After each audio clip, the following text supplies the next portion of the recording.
You have a former NFL player by the name of Jimmy Kennedy. Now, he was doing business with JP Morgan Chase Bank. Now, if you know the history of that bank, we'll talk about the history of that bank a little bit in relation to our ancestors.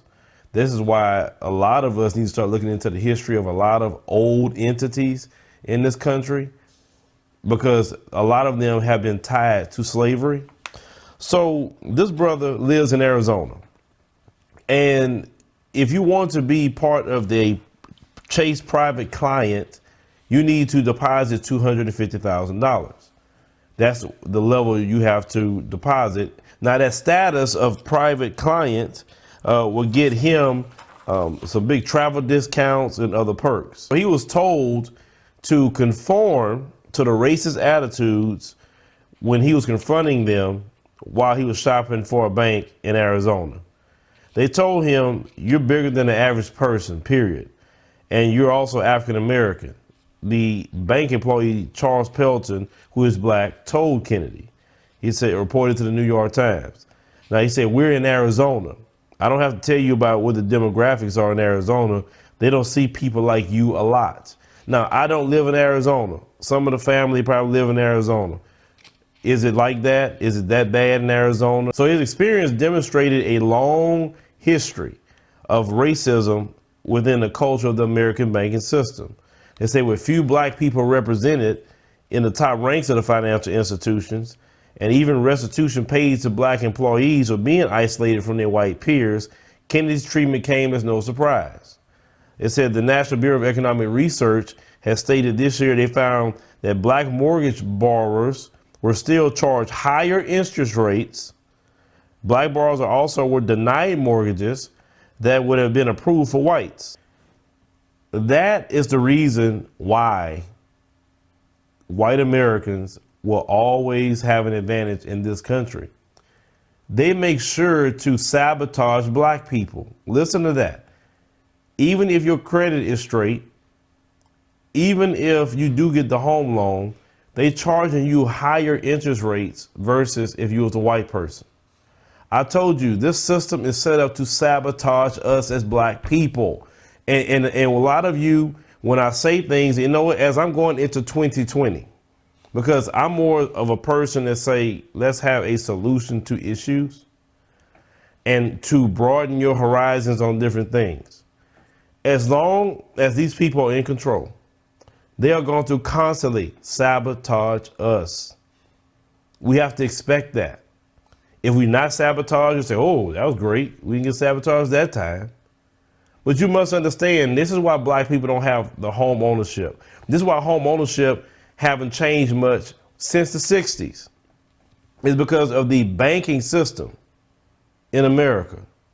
The same bank, JP Morgan Chase, owned slaves, took slaves as collateral. Okay? They owned slaves up to 1,250, but they had 13,000 in collateral when people didn't pay their bills. You understand? This same JP Morgan Chase, and you got black folks that's engaged in a bank that was doing this and still treating black people bad to this day. You say, okay, well, that was a long time ago. Those people dead and gone. Fine. But you always see some racist practices going on at Chase Bank. Said that JP Morgan Chase and other banks claim they work hard at reversing the tide of racism that's been over their business. It said, but Kennedy was told that he was too black. His initial financial advisor also complained that he was a victim of racism and also flicked his recorder on and unsuspecting colleagues who have normally passed off the allegations as made up. Because, you know, you have to record them. Because if you go report them and say, yeah, they're being racist, they can say, oh, you making that up until you get them on tape. Then they're going to have to concede. Now, I said JP Morgan Chase spokeswoman said the bank was unaware of all the recordings and changed their position after it was revealed by the New York Times. Into an executive being placed on leave. So what happened is Kennedy had claimed he was comfortable with his first advisor, Ricardo Peters, and he had slowly transferred $800,000 to the bank in 2018. Now you think the bank would be, oh yeah, that's great, man, shoot, great deposits, etc. But they don't care about your dollars. They don't. They say Kennedy had come to expect private client status because of the deposit, which comes with specific perks, when depositors have $250,000 in the bank.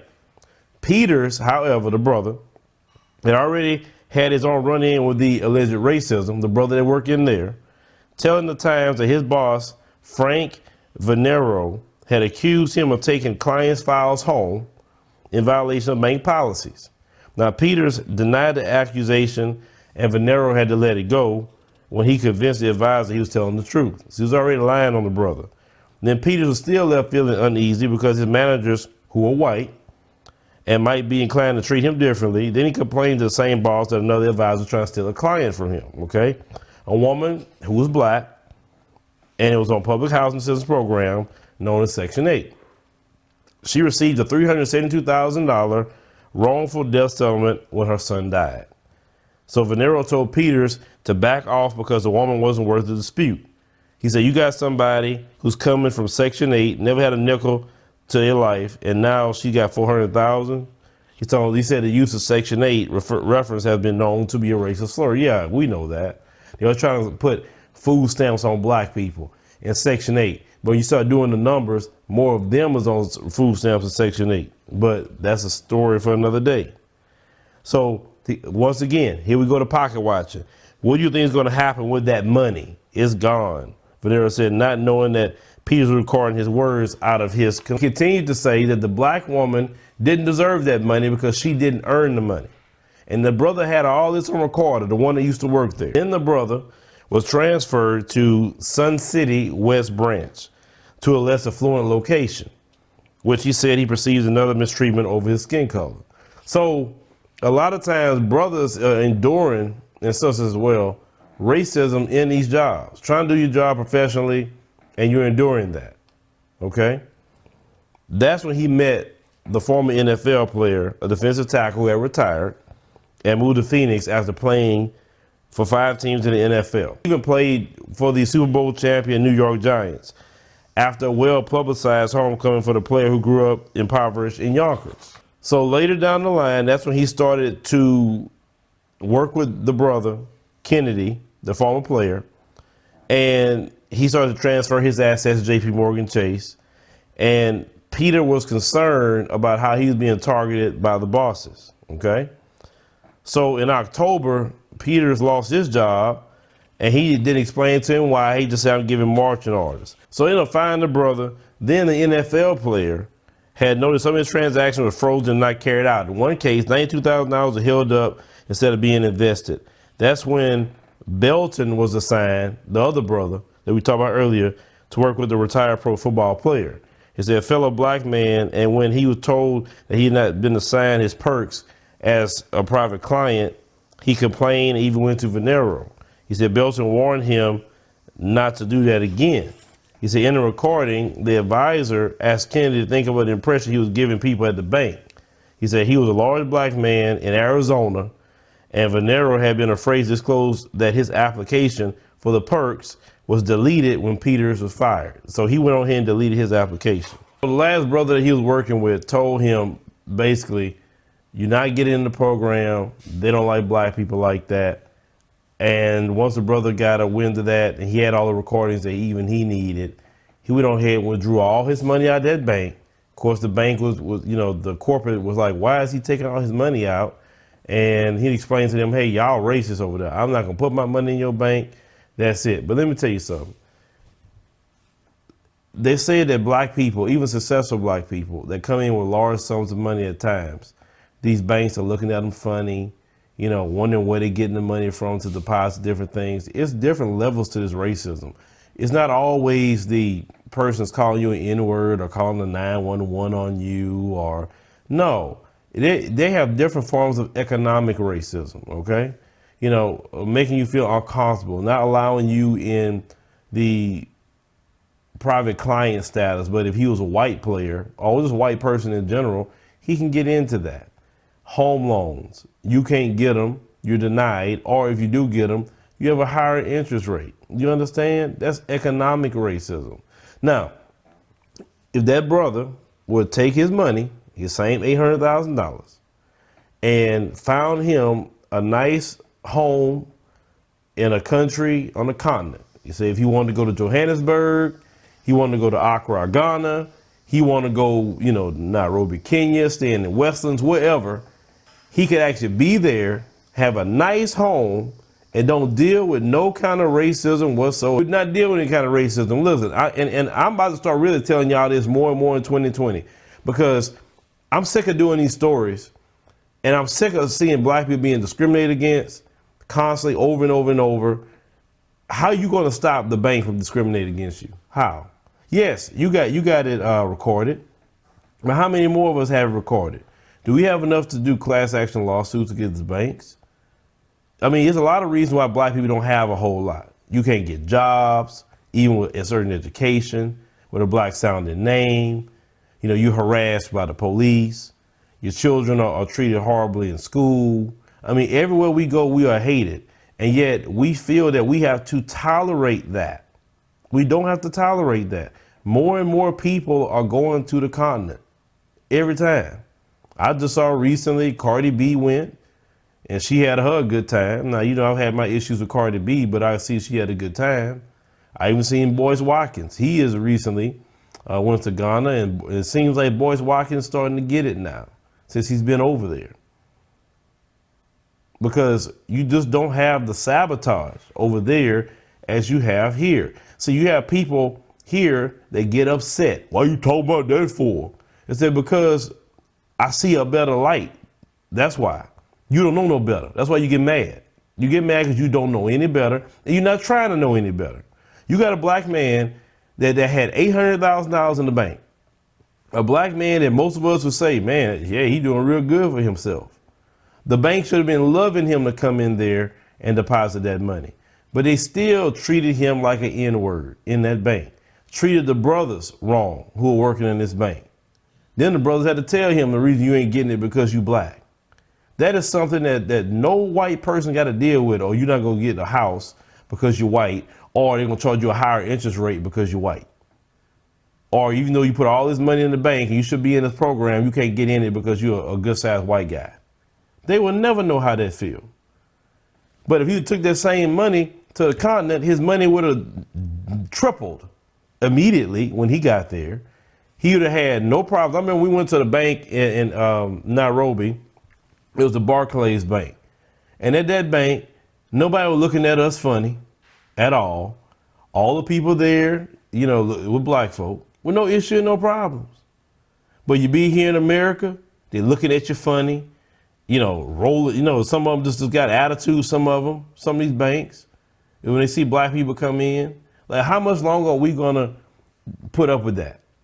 Because I even get tired of reporting it. I'll be honest with you. I get tired of it because my thing is, we have to accept that this country has a standard operating procedure of discriminating against us for this only. Not that we did them anything, but for this only. Every level, even the 9 areas of activity that Neely Fuller talked about, they discriminate on all those levels. All of it. So when people talk about a black agenda, that's part of it for me too. What are you going to do to stop that from happening? If you're doing this to this man, putting in $800,000 into your bank, how much worse are you treating people who only putting in a couple of hundred, maybe 1,000 or so every 2 weeks? How are you treating them? You could say, well, that's an isolated incident, but not according to the research. It's not isolated. It constantly happens to black people. And we have to, as we go into this new decade, we have to start going to the continent, and you got to get there yourself. You got to see it yourself. Stop having this fear that you have. You know, you always got this fear of everything. Scared is your own shadow. That's a big problem with black people, fear. If you get that fear out and start seeing something different, you can do that. Case in point, we got a trip coming up in May, going to Senegal and Gambia. Get on that particular trip. Get your passport and go. You'll go with other people that's coming from here. You can go to the bank yourself and see how they will treat you in the bank. Just see it for yourself. See if they're going to be suspicious of you.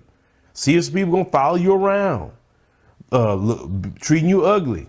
See if somebody call 911 on you. Oh, wait, 911 don't exist. So no one's going to call 911 on you. Get to be in an environment where there's no racism. Because unfortunately, as black folks, we was born into this mess. So we don't know no different. This is why I'm telling you this. I'm not telling you something because I just want to tell you this. I'm telling you because the stress that you have on you, that brother should not be dealing with this. This brother played on the Super Bowl team, got his money, and he's still being treated like a no good N-word to these people, even with money. If that brother would have stepped foot on the car and they know he played in the NFL and he had, boy, they wouldn't stop talking about him and talking to him. You get what I'm saying? But yet we don't want to go and connect with the people. And then some of you may say, well, they coming over here. They doing this, they doing this. Start comparing yourself to what they got going on. Because when you coming in with your education and skills, it makes a big difference versus what some of them had grew up in. And they coming in to get the same thing that you have. And a lot of them send money back or bring the bag back or do different things. Don't put yourself in trying to compare what they're doing here, because we are totally different people. Just go. That's what I try to tell you. Go, because how much longer are we going to endure this in this country? We can't endure it forever. But leave me a comment, let me know what you think about the situation with this particular brother and JP Morgan Chase Bank. Remember, they owned slaves. That bank owned slaves. They picked up slaves when slave owners did not pay their bill to them because they took out loans on slaves. And it's like a car. You don't pay your bill, they come repo it. Well, they repo slaves. The same JP Morgan Chase. And some of y'all have that bank, and some of y'all have complained about that bank. You need to pull your money out of JP Morgan Chase, period. Find you somewhere else. Because that bank has a horrible history. And also with prison slavery too. It's still connected to slavery, but yet we still banking with them.